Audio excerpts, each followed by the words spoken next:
बिलावल भुट्टो ने कहा कि जब अदालत जुल्फ़िकार अली भुट्टो की शहादत की गलती मानती है तो अदालती इस्लाहात की ज़रूरत है।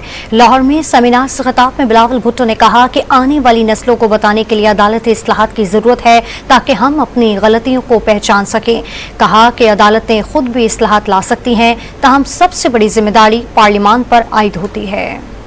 इस किस्म का अदालती रिफॉर्म्स लेकर आना चाहिए, इस किस्म का जुडिशल रिफॉर्म्स ले आना चाहिए जिससे हम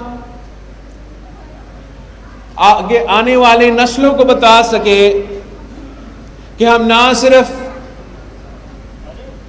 अपनी गलतियों को पहचानते हैं मगर अब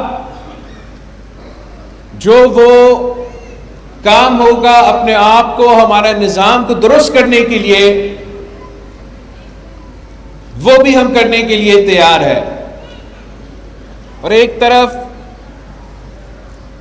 अदालत खुद एक ऐसा फोरम है,